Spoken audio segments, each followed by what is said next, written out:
Bienvenue sur ma chaîne Aventure d'intérieur, je m'appelle Essa et je partage avec vous les travaux de mon appartement. Donc là, je vais vous laisser avec les images de comment j'ai fait pour reboucher les trous qui ont été laissés par l'ancienne paroisse de mon placard et, et avec les restes des travaux que j'ai continué dans le salon. Voilà.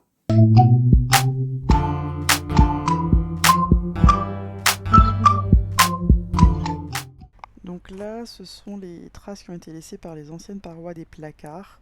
Donc pour celles qui sont au plafond, je les ai tout simplement rebouchées avec plusieurs couches d'enduit, 3. Par contre, pour la cloison qui était au niveau du placard, j'ai dû faire pas mal de choses. J'ai pas géré le trou encore qui est dans le sol, mais pour les briques, j'ai utilisé du mortier à placo que j'ai appliqué à l'aide d'une bande armée. Ensuite, j'ai rajouté une cornière, je sais pas si on la voit bien à l'écran. J'ai rajouté une cornière dessus pour bien faire l'angle droit. Et par-dessus cette cornière, j'ai mis de l'enduit. Donc là, on voit que, bon, là j'ai mis de l'enduit y compris dans le fond du placard. J'ai refait de l'enduit de tout le placard en fait. Je vous montre une petite vue de comment j'ai refait le plafond de ma chambre. Je venais juste de terminer la peinture, donc je suis trop fière. Mais donc, si on revient sur l'ancienne cloison qui a sauté, voilà à quoi ça ressemble après une première couche d'enduit. J'ai vraiment pas mal galéré avec l'enduit que j'avais. J'avais les restes du chantier de l'isolation. J'ai fait ce que j'ai pu, mais l'enduit était vraiment très très irrégulier. Il aurait sans doute fallu que j'enduise aussi le côté du mur qui se situe sur la droite pour bien égaliser, mais franchement, j'en pouvais plus, j'étais un peu fatiguée. Donc là, c'est après la deuxième couche d'enduit et probablement après un ponçage. Et enfin, vous allez avoir le résultat final. Donc sur le résultat final, j'ai décidé de rajouter une deuxième cornière d'angle parce que comme je disais, le résultat que j'ai eu à la fin de l'enduit n'était pas du tout nickel. L'arête était irrégulière, donc c'est pour ça que j'ai rajouté ça. Donc je vous retrouve 2 jours après avoir fini de refaire mon plafond. J'espère que la qualité de l'image va être ok. Alors, là c'est un peu le chaos. Il y en a de partout. Et aujourd'hui, je me sens quand même un peu mieux par rapport à quand j'ai terminé mon plafond. J'ai repris un peu de force, mon corps il s'est un tout petit peu reposé. Et là, je voudrais profiter du jour férié pour avancer. Donc, ce que je vais faire aujourd'hui, c'est que là, j'ai dégagé en fait tout cet endroit-là. Parce que toutes les affaires étaient là, j'ai tout dégagé. Parce que en fait, je vais m'occuper de cette partie-là du mur du placard. Parce que là, c'est encore de l'enduit, donc je vais le poncer avec la ponceuse girafe. Et là, je terminerai avec ma petite ponceuse d'angle. Une fois que j'aurai fait ça, je vais repeindre ça en blanc. Je vais mettre un coup de blanc sur les parties où je me suis ratée en fait sur le plafond. Ici, j'ai replacé des trous qui avaient été faits par les chauffagistes et sur un sujet qui est hyper important et que j'ai pas abordé dans ma vidéo isolation thermique par l'intérieur, qui a à voir avec l'humidité, la condensation, la ventilation. Donc je ferai un point juste pour ça. Ensuite, là c'est bon, j'ai préparé aussi quelques scotch de masquage sur, par exemple là, l'ancien mur où il y a les plaintes. Parce qu'une fois que j'aurai terminé ça, passé mon coup de blanc, je vais du coup peindre en beige. Normalement, je vais réussir à tout faire dans la journée. Et franchement, si j'y arrive, ce sera vraiment une grande avancée encore. J'ai pas pris le soin de scotcher parce qu'en fait, peu importe la qualité de scotch que j'utilise, même qui sont faits pour pas abîmer les surfaces, bah en fait, ça arrache toujours la peinture. Donc j'ai décidé que bah, je vais pas scotcher tout ça parce que de toute façon, j'ai décidé de mettre soit des, je crois on dit des corniches ou des moulures. Donc en fait, c'est pas trop grave si la jonction est pas nickel. Voilà. Je vais essayer aussi de peindre correctement. Alors les surfaces qui sont avec le placo, là en fait la peinture blanche est déjà nickel, l'enduit est super nickel. Du coup, j'espère que la peinture beige que je vais mettre ça va aller, sachant que c'est du satin quand même. Donc il faut quand même que je m'applique sur la peinture. Par contre, mon mur là, qui est bah, l'ancienne surface, ancienne peinture, là par contre, le mur il a déjà beaucoup de défauts. Donc je pourrais... Voilà, ça va être du satin, ça va faire ressortir tous les défauts. Mais j'avais envie de prendre satiné parce que je pense que c'est une peinture qui est plus facile à nettoyer. Et avec le temps, j'avais vu qu'avec la peinture mate que j'avais mis, voilà, le moins de contact, ça prend... ça salit, ça s'abîme rapidement et tout. Donc j'espère qu'avec la peinture satinée, ça va le faire. Je ne mettrai pas de peinture dans le placard va rester blanc. L'intérieur de l'encadrement de la fenêtre va rester blanc. Et ici, il y aura du papier peint, donc je touche pas pour maintenant. Et quand je vais peindre, je vais pas peindre en fait pour l'instant les trous que j'ai essayé péniblement de reboucher avec de la colle. Je vais laisser sécher ça 24 heures. Je vais mettre de l'enduit pour refaire une surface correcte. Et après seulement, je terminerai la peinture dans ce coin-là. Mais je me suis dit que j'allais pas retarder tout juste pour ça. Donc ça, je m'en occuperai après. Et de toute façon, le but après, ce sera que je trouve quelque chose pour cacher toute cette partie-là. Donc c'est pas grave si c'est pas nickel. Il y a des trous qui sont pas fermés. Et ici, et j'en ai un autre par là. Et en fait, c'est pour permettre d'accéder au robinet d'isolement du radiateur. Donc du coup, ici, je mettrais plutôt des trappes. Mais je vais pas les fermer définitivement, il faut qu'ils restent accessibles. Donc je mettrai des petites trappes pour permettre de continuer à accéder à ces espaces-là. Je voulais faire un petit point sur un sujet que j'avais pas du tout évoqué dans ma précédente vidéo sur l'isolation thermique en intérieur pour un appartement. Un gros sujet quand même sur la partie aération que là je n'avais pas traité dans cette vidéo là, alors qu'en fait c'est hyper important et ça m'a fait pas mal de frayeurs et maintenant c'est quelque chose auquel je dois vraiment faire très attention et y penser très régulièrement. C'est que j'ai fait l'isolation des murs, mais vu que je suis en appartement, je ne peux pas agir moi-même sur la ventilation et l'aération.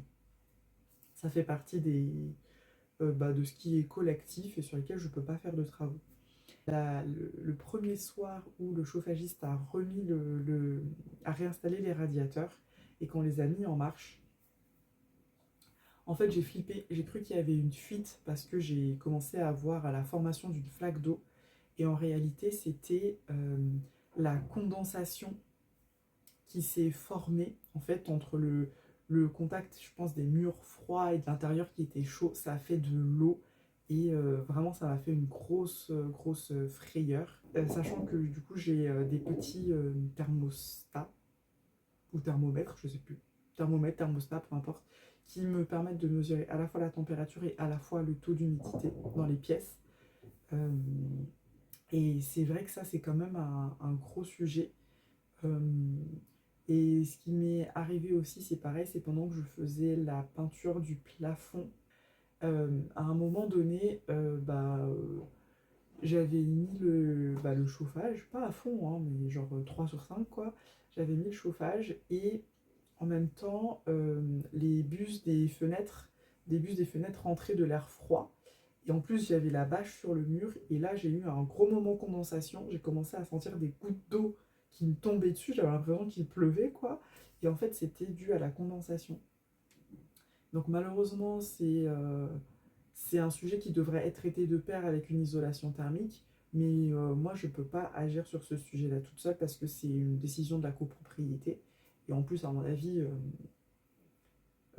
ça doit être des travaux qui sont assez onéreux. Donc aujourd'hui, moi, ce que j'ai chez moi, c'est un, un conduit de ventilation naturelle. Donc j'ai un conduit d'air, en fait. Voilà. Et c'est tout. Euh, de façon générale, j'ai pas eu de problème d'humidité dans l'appartement. En général, ma pièce de séjour est toujours aux alentours de 60% d'humidité et ma chambre, c'est un peu moins de 50%.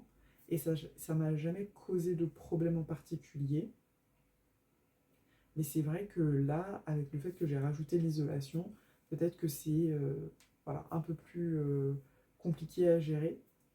Donc c'est vraiment un sujet auquel il faut que je fasse assez attention. Donc que je pense à bien aérer. Il se trouve que pour ma salle de bain, j'avais pris un déshumidificateur d'air, donc je vais l'utiliser sans doute plus souvent aussi dans mon salon quand je vois que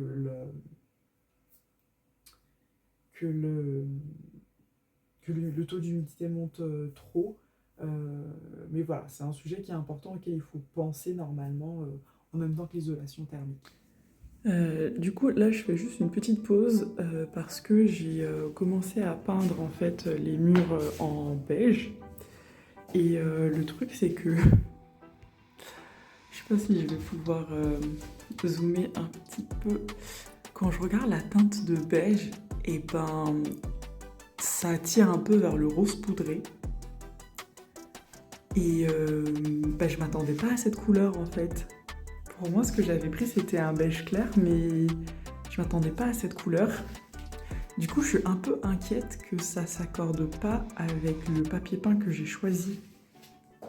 Et ça m'embêterait vraiment de changer de papier peint parce que j'aime bien celui que j'ai pris, mais je suis pas sûre que ça s'accorde ensemble.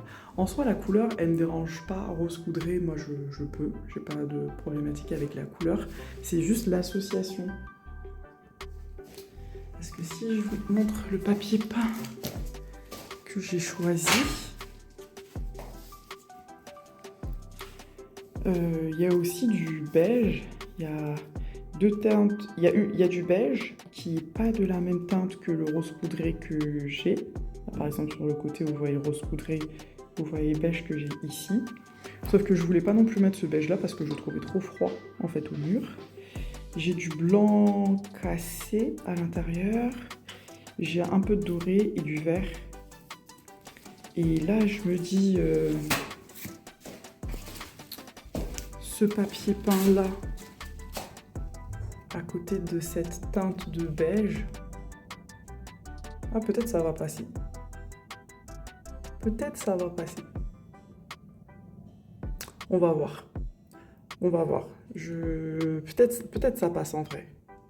De toute façon, ça m'embêterait quand même de... Alors la peinture, je vais la faire. Hein. Enfin, moi, je vais la faire parce que c'est vraiment le beige qui m'a le plus tenté dans tout ce que j'ai vu. Donc je vais faire la peinture. Terminée. Je pense pas que... Je sais pas. Allez, je continue et puis on va voir. Bon, là je viens de terminer un premier mur. Donc à peine là, hein, donc c'est même pas du tout sec et tout. Donc, et c'est la première couche. Et ben écoutez, ce qui m'apparaît, c'est que c'est rose poudré plus que beige. Mais je vais quand même garder mon papier peint parce que je kiffe plus le papier peint. Et que en vérité, chaque année, je fais la peinture chez moi, dans une pièce, dans une autre, sur un mur, sur un autre. Donc je pense que je vais terminer la peinture comme ça. Je ferai la deuxième couche, je passerai l'année comme ça et ensuite on verra au printemps prochain si la couleur ne me dit plus. Mais ouais, c'est rose poudré en fait en vrai. C'est pas grave. Je vais terminer et au pire, au printemps prochain, si vraiment ça me convient pas, je changerai. Mais même si j'aime pas spécialement faire la peinture en vrai, hein, mais ça me dérange pas d'en faire. C'est juste que c'est salissant, c'est ça qui est chiant en fait dans la peinture. Mais sinon, on continue comme ça.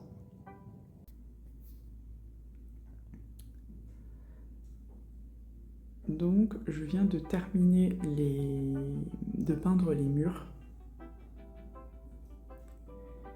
Et en fait, j'ai fait la deuxième couche parce que j'ai trouvé que quand la première couche a séché, je trouve que la couleur était quand même très jolie. À la caméra, ça ressort pas aussi saumon, mais de fait, quand j'ai vu la peinture, la première couche sèche, et ben la couleur saumon, rose poudré, elle était un peu moins forte. Donc ça m'a bien plu. Du coup, là, je suis plutôt contente du résultat. En plus, sur le placo qui a été enduit et peint par les artisans, du coup, la peinture est vraiment nickel vu que le mur, en fait, n'a aucun défaut. Voilà, le mur n'a aucun défaut. Alors que le mur qui n'a pas été touché, lui, par contre, il a plein de défauts, notamment au niveau de la prise là-bas. Ça se voit bien, il y a plein de défauts. Bon, ça c'est moi, mais ça c'est l'enduit de base qui avait été fait par la même personne qui avait fait les plafonds, n'est-ce pas? Mais c'est pas très grave parce que quand je remettrai mon grand bureau, on verra pas trop. Donc du coup, j'ai pas parlé de ce truc-là, mais en fait ça, là je vais faire un refus de gérer. Je mettrai un rideau ou une porte, on verra qui cachera ça, mais je ne vais pas gérer ça du tout. Voilà, le but c'est de le cacher, pas de le gérer. Voilà. Donc du coup, par rapport au papier peint, je pense que je vais pas le mettre. Je vais le changer. Je vais le changer parce que malgré tout, il s'accorde pas du tout avec cette couleur-là. Donc même si j'aime le papier peint, je trouve que cette peinture, elle est jolie quand même. Et je pense pas que j'aurais envie de la changer en moins d'un an quand même. Je la trouve sympa. Donc je vais aller changer le papier peint. Donc là, il me reste encore pas mal de temps là sur la journée. Donc je vais aller prendre une douche, repartir au magasin de bricolage pour pour rendre déjà le papier peint que j'ai, en changer, en prendre un autre. J'ai déjà repéré un sur le site du magasin qui m'intéresserait. Et en fait, l'idée, c'est de prendre un papier peint qui est plus neutre. Parce que celui que j'avais, il y avait du vert et tout, qui est moins coloré pour que, on va dire, la couleur elle puisse se refléter dans le papier peint. Alors, pas forcément un papier peint de cette couleur-là, je pense pas que je vais trouver, mais voilà, que le papier peint il soit assez neutre pour que, voilà, que ça jure pas trop avec la couleur. Voilà, je vais faire ça.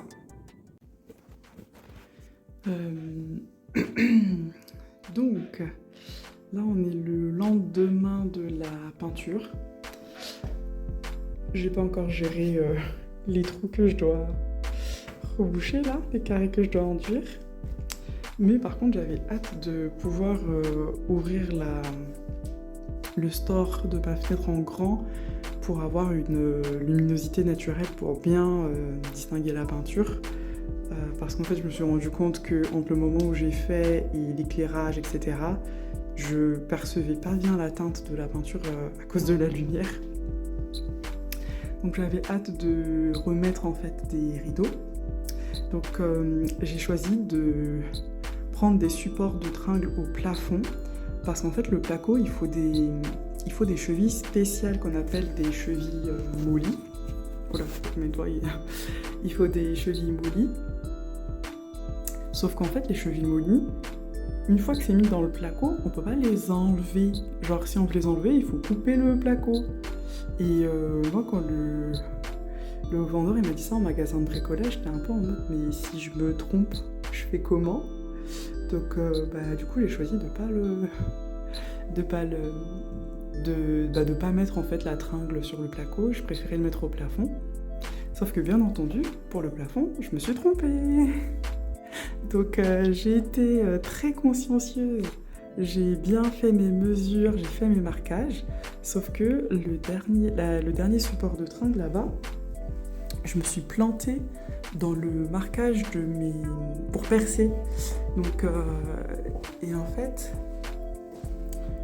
je pense qu'on verra pas bien, mais en gros, j'avais fait mon marquage de tringle ici, sauf que quand j'ai fait le marquage des trous, je les ai fait à côté en fait. J'ai mal lu mes propres repères, ce qui fait que la tringle ici, elle touche, le mur en fait. Donc ça fout pas mal les boules.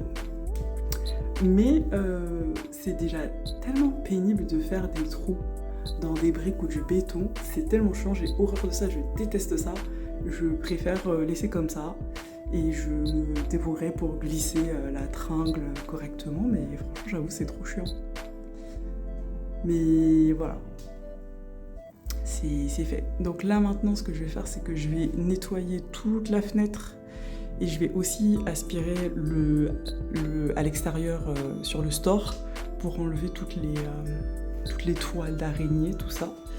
Et après j'installerai les rideaux. Et la lumière fut. Donc voilà, j'ai enfin réussi à réinstaller le voilage et les rideaux. Je suis trop contente de l'effet que ça a fait et tout. Donc je vais pas filmer l'extérieur. Et du coup, grâce à ça, je me rends beaucoup plus compte de l'impact de la peinture. Donc je vais vous montrer ça. Ouh là là. Donc voilà à quoi ressemble en fait la peinture. Donc effectivement c'est du beige, c'est du crème. Et ouais, c'est pas mal du tout. Alors ne prêtez pas attention aux tous les habits qui sont en train de sécher. Faut bien que je continue à vivre, à faire ma lessive. Mais c'est trop beau, c'est trop lumineux, c'est super joli. Je suis trop contente. Trop contente. Voilà, donc du coup, la prochaine étape en fait c'est de terminer tout ce bazar là. Et une fois que j'aurai terminé ça, je pourrai sans souci mettre mes plaintes. Et une fois que j'aurai mis les plaintes, je pourrai enfin déplacer le meuble, mon buffet qui me sert de meuble TV dans le fond, réinstaller la télé. Et ce sera déjà une grosse avancée, bon, qui va pas arriver aujourd'hui. Mais en tout cas, j'espère que ce week-end, je pourrai installer mon papier peint. Trop contente.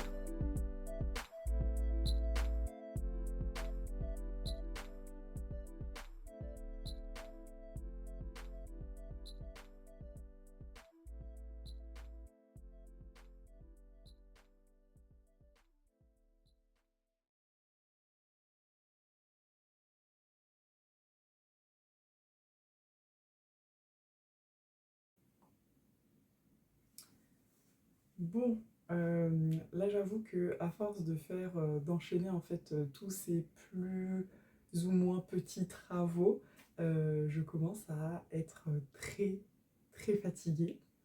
Euh, J'essaie de ralentir le rythme, mais c'est pas facile. Sauf que là, clairement, je commence à avoir des petits signes physiques qui font que mon corps il me dit, mais en fait, là, t'as un peu abusé. Donc, entre les travaux, le manque de sommeil, pour une raison que pour l'instant j'ignore, ça commence à faire beaucoup. En plus là, j'ai prévu un gros week-end aussi parce que j'ai envie d'installer mon papier peint, de, de remettre mon bureau, de remettre mon luminaire. Donc là, j'ai quand même demandé à mon petit frère de m'aider. Donc il va passer ce week-end pour que je m'épargne un peu. Voilà. Donc je sais pas si je vais réussir vraiment à me reposer ce week-end, mais je pense que je vais commencer à y aller mollo mollo sur tout ça parce que ça me fatigue vraiment beaucoup. Donc je ne sais pas quand est-ce que je sortirai la prochaine vidéo. Probablement ce sera dans un temps voilà, un peu plus lointain, mais maintenant il faut que je fasse quand même attention à moi et que je me repose. En tous les cas, n'hésitez pas à mettre un pouce sur la vidéo, à laisser un commentaire et je vous dis à la prochaine.